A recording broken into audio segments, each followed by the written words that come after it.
ये थी 5 खबरें जिन्हें आपने अभी तक हमारे सोशल मीडिया प्लेटफॉर्म पर देखा, लेकिन अभी तक की अहम और बड़ी खबर पर आते हैं। और खबर जम्मू कश्मीर की है, क्योंकि जम्मू कश्मीर की बाज़गश्त आज दिल्ली के अंदर सुनाई दी जाएगी। खबर यह है कि वजीर दाखिला की रिहाइशगाह पर शाम 8 से 9 बजे के बीच में अहम तरीन इजलास मुनक्किद होने जा रहा है। ज़राया के मुताबिक यह इजलास जम्मू कश्मीर की मौजूदा सूरत हाल के हवाले से तलब किया गया है और इस इजलास के अंदर भारतीय जनता पार्टी के लीडरों को वहां पर तलब किया गया है।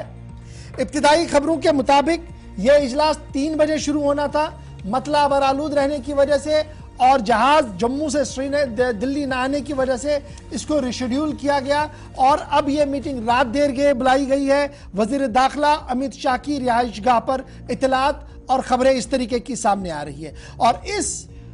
मीटिंग में जहां कोर ग्रुप के मेंबर्स को तलब किया गया है बीजेपी के जम्मू कश्मीर यूनिट से, वहां पर यह भी उम्मीद जाहिर की जा रही है कि जो 2 कमेटियां बनाई गई थी जम्मू कश्मीर के अंदर, भारतीय जनता पार्टी ने मुलाजमीन के मुतालबात और मसाइल को हल करने के लिए वो अपना इंटरीम रिपोर्ट वजीर दाखिला को आज सौंप सकते हैं अगर ये मीटिंग होती है। न सिर्फ मुलाजमीन यानी रहबर खेल, रहबर जंगलात और दीगर मुलाजमीन के मसाइल पर यहां पर गौर होगा, बल्कि कश्मीरी पंडित के मामलात जो पिछले कई महीनों से जबरदस्त सुर्खियों के अंदर है, इस पर भी तबादले ख्याल की उम्मीद लगाई जा रही है। इधर पार्टी ज़राया के मुताबिक आने वाले दिनों में चुनावों के हवाले से भी तबादले ख्याल किया जा सकता है, इसलिए इस मीटिंग को इंतहाई अहम माना जा रहा है। रविंदर रैना से लेकर पार्टी के दीगर लीडरों को दिल्ली तलब किया गया है और दिल्ली के अंदर इस इजलास का होना इंतहाई अहमियत का हामिल है, क्योंकि याद रखिएगा इसके फौरन बाद 11 तारीख को भी जम्मू के अंदर इजलास होना है, जिसमें सभी प्रभारियों और पार्टी जो लीडर्स हैं उन्हें तलब किया गया और शाम को फिर कोर कमेटी का इजलास है। और इस बीच एक मीटिंग और भी होने जा रही है जो लेफ्टिनेंट गवर्नर साहब के साथ होगी। इस पर जरा मजीद गुफ्तगू करेंगे, सीधे चलेंगे अपने सीनियर साथी सनम एजाज हमारे साथ इस वक्त ज्वाइन कर चुके हैं। सनम, बहुत शुक्रिया जी ज्वाइन करने के लिए। और मेरे साथ अभिजीत जसरोटिया साहब भी ज्वाइन कर चुके हैं। सनम, पहले आपके पास क्या कुछ खबर दिल्ली के गलियारों से है, क्योंकि माना जा रहा है कि ये जो मीटिंग है आज रात को जो शुरू होनी है ये इंतहाई अहम है और आने वाले दिनों के लिए स्ट्रेटजी को यहां पर फ्रेम अप किया जा सकता है। देखिए, बिल्कुल गौर, काफी वक्त से बीजेपी लगभग पिछले 15 दिनों से इस मीटिंग की तैयारी कर रही थी और जम्मू कश्मीर की जो स्टेट बीजेपी है उसको पहले से दिल्ली से ये इशारे मिल चुके थे कि आपको दिल्ली आना है, दिल्ली में जो आला सतह की जो बैठक है वो करनी है, उसके साथ साथ दिल्ली में जो बीजेपी की आला कमान है उनके साथ भी बैठक करनी है। तो दिल्ली में आला कमान के साथ बैठक और उसके साथ साथ जो वज़ारत दाखिला है, वज़ीर दाखिला, उनके साथ जो मीटिंग है वो काफ़ी इंपॉर्टेंट आज की मानी जा रही है। रात 9 बजे मीटिंग, पहले इसका 3 बजे का शेड्यूल था लेकिन 3 बजे ये रीशेड्यूल करना पड़ी। वजूहात साहब जाहिर है, मौसम का मिजाज बिगड़ा हुआ था, जम्मू से जो दिल्ली फ्लाइट्स आनी है, खासतौर पे कश्मीर से जो दिल्ली फ्लाइट्स आनी थी उसमें कुछ रुकावट आ गई थी, उस वजह से रात 9 बजे ये शेड्यूल की गई। और फिर इस मीटिंग में क्या कुछ होगा, एजेंडा की बात है, साफ जाहिर ये पॉलिटिकल मीटिंग भी होगी और उसके साथ साथ एडमिनिस्ट्रेटिव मीटिंग होगी, तो एजेंडा लगभग सबके सामने है। जम्मू कश्मीर का सिक्योरिटी सिनेरियो इस पर डिस्कस किया जाएगा और इस मीटिंग में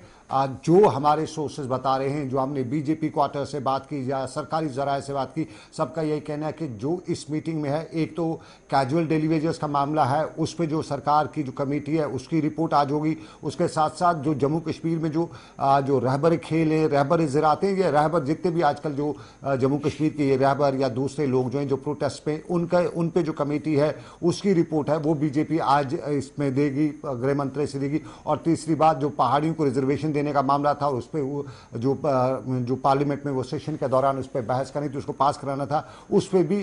जो है जम्मू कश्मीर की जो बीजेपी है वो दिल्ली से हाईकमान से वो जमीनी सतह के हालात या उसके नताइज जो कुछ ग्राउंड सिचुएशन है उससे वजारत दाखिला को बाखबर करेगी। आपको एक मिनट में रोक रहा हूं जी। अभिजीत जसरोटिया साहब तर्जुमान है भारतीय जनता पार्टी का, मेरे साथ जम्मू से फोन लाइन पर है। जसरोटिया साहब, बहुत शुक्रिया जी ज्वाइन करने के लिए 5 के 5 में मेरे साथ। बड़ा इंपॉर्टेंट आज का दिन माना जा रहा है, क्योंकि ये माना जा रहा है इसलिए इंपॉर्टेंट है, जम्मू में आपके दफ्तर के बाहर पिछले कई हफ्तों से धरने, प्रदर्शन, एहतजाज चल रहा है और आज जो एक्सपेक्टेशन बन रही है वो ये बन रही है कि आने वाले चंद हफ्तों के अंदर अंदर शायद ये धरना, ये एहतजाज, ये मुजाहिरे, ये नाराबाजी जम्मू शहर के अंदर खत्म होगा और जम्मू शहर जो मंदिरों का शहर था, जिसे आजकल एहतजाजों का शहर माना जा रहा है, वो वापस अपनी ग्लोरी की ओर आ सकता है। किस हद तक आप हमारी बात से मुत्तफिक हैं और क्या कुछ फीडबैक आपके पास है पार्टी से? देखिए, इस तरह है कि काफी इम्पोर्टेंट मीटिंग है जिसके लिए सभी हमारे जो वरिष्ठ नेता हैं वो वहां पर दिल्ली में जा रहे हैं। और आप समझ सकते हैं कि जम्मू कश्मीर की स्थिति को लेकर हमेशा ही जो केंद्र सरकार है वो उसका संज्ञान लेती है। वक्तन फवक्तन हर एक चीज का पूरा नोट किया जाता है, क्योंकि आप समझ सकते हैं जिस तरह के हालात अभी पिछले कुछ दिनों से सिक्योरिटी पॉइंट ऑफ व्यू से भी यहाँ पर रहे और जो कुछ भी यहाँ पर हुआ उसको लेकर काफी संजीदगी से हर एक चीज को देखा जाता है। तो इसी कारण सभी के सभी नेता वहां पर आज जाएंगे और कुछ ना कुछ अच्छा ही निकल कर आएगा। और जिस तरह के भी एहतियात यहाँ पर हो रहे हैं, आप समझ सकते हैं कि सबके लोगों के साथ हमने जो भारतीय जनता पार्टी हमेशा खड़ी रहती है, और जो कुछ भी बेस्ट पॉसिबल होगा वो जरूर होगा इन सब चीजों के अंदर। अच्छा, ये बताइएगा, जो रिपोर्ट बनाई गई है बीजेपी की तरफ से, कोर ग्रुप की तरफ से,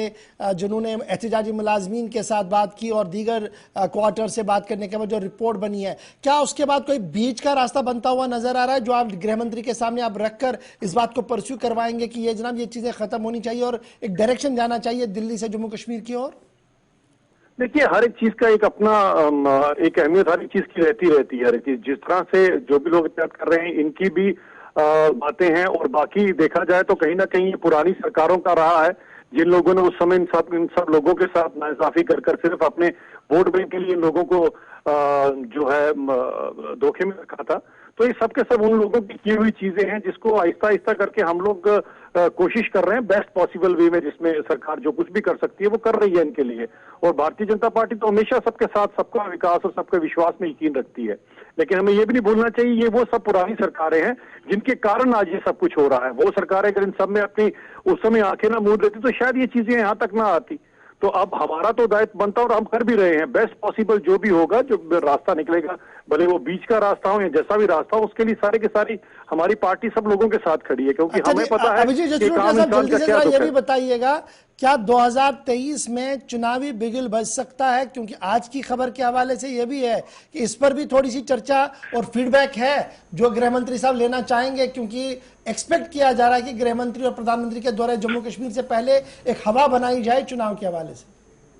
और जी एक चीज समझिए कि अगर सही तरह से जो जमहूरी निजाम है और 3 टायर सिस्टम को अगर सही मान्य मिला तो 5 अगस्त 2019 के बाद मिला, वरना उससे पहले तो जमहूरियत केवल चंद परिवारों का राज कोई जमहूरियत समझा जाता था यहाँ पर। लेकिन 5 अगस्त 2019 के बाद जिस तरह से पंच, सरपंच, बीडीसी, डीडीसी के चुनाव कराए गए, वहां से पता लगता है कि 3 टायर सिस्टम की रिस्टोरेशन जो मुझे लगता है आजादी के 50-60 सालों बाद ही जम्मू कश्मीर में पॉसिबल हो सकी, जो आज तक ये जितनी डायनेस्टिकल पॉलिटिक्स वाली पार्टियों ने इन्होंने इस तरफ कभी गौर नहीं फरमाया। अगर हमने वो सब चुनाव करा के 3 टायर सिस्टम को रिस्टोर किया तो आगे वाले चुनाव भी जो है वो भी बहुत जल्द हो जाएंगे। इसमें सभी को विश्वास रखना चाहिए, क्योंकि ये कॉल जो है इलेक्शन कमीशन ने लेनी है और बहुत जल्दी ये चुनाव भी होंगे। चलिए, बहुत शुक्रिया अभिजीत जसरोटिया साहब ज्वाइन करने के लिए। सनम, लास्ट कमेंट आप सुन रहे थे, अभिजीत जसरोटिया क्या कह रहे हैं in between the line and words, क्या कुछ आज की मीटिंग से हम अक्स कर पाएंगे? अभी देखिए गौर, चुनाव की कोई बात आज नहीं हो सकती, जिस तरह सोच से बता रहे हैं कि रूटीन में हो जाएगा कि चुनाव का हाल वगैरह, वो ऐसा कोई उस पर बड़ी बात नहीं होगी। लेकिन एक चीज़ हमें माननी पड़ेगी, जम्मू कश्मीर में प्रधानमंत्री मार्च के महीने में जा रहे हैं, उसकी लगभग ऑफिशियल कंफर्मेशन ना सही लेकिन फाइनल वो हो चुका है। उससे पहले जम्मू कश्मीर जब वो जम्मू कश्मीर जाएंगे तो क्या बड़ा ऐलान करेंगे। तो हमारे पास जो जराए कहते हैं कि मरकज सरकार की तरफ से पहले ही RSS का एक विंग, RSS की एक कमेटी जो गई है, जो अंडर कवर हम उसे कह सकते हैं, सरकार की कमेटियां बनती रहती हैं, सरकार की रिपोर्टें बनती, लेकिन RSS की एक अंडर कवर कमेटी गई है, एक टीम गई है, वो जब उसने जम्मू कश्मीर में सभी जो ग्राउंड सिचुएशन है उसको असेस किया, खासतौर पे कैजुअल डिलीवरीज के मामले को उसने असेस किया है। वो रिपोर्ट भी दिल्ली पहुंच चुकी है। गृह मंत्रालय जी जम्मू कश्मीर की जो सरकार है उसकी रिपोर्ट भी केंद्र सरकार को या मरकजी सरकार को पहुंच चुकी है। आज जम्मू कश्मीर की जो बीजेपी ने अपनी रिपोर्ट्स वगैरह बनाई वो भी आज दीजिए। इन तीनों रिपोर्टों को अब सरकार जो है दिल्ली में बैठ के कंपाइल करेगी, तो इन तीनों रिपोर्टों के बीच में क्या कुछ निकल के आता है वही प्रधानमंत्री के दौरे के हवाले से जम्मू कश्मीर में रहेगा। और अगर इन तीनों कमेटीज को देखा जाए तो यहाँ जो एम्प्लॉयमेंट का मामला है वो जम्मू कश्मीर की जो इन तीनों कमेटियों ने जम्मू कश्मीर के हवाले से खास तौर पे मेंशन किया हुआ है। तो अगर हम देखें तो मार्च के महीने में जब खुद प्रधानमंत्री जम्मू कश्मीर का दौरा करेंगे तो एम्प्लॉयमेंट पैकेज के हवाले से कोई बड़ी राहत हो सकती है।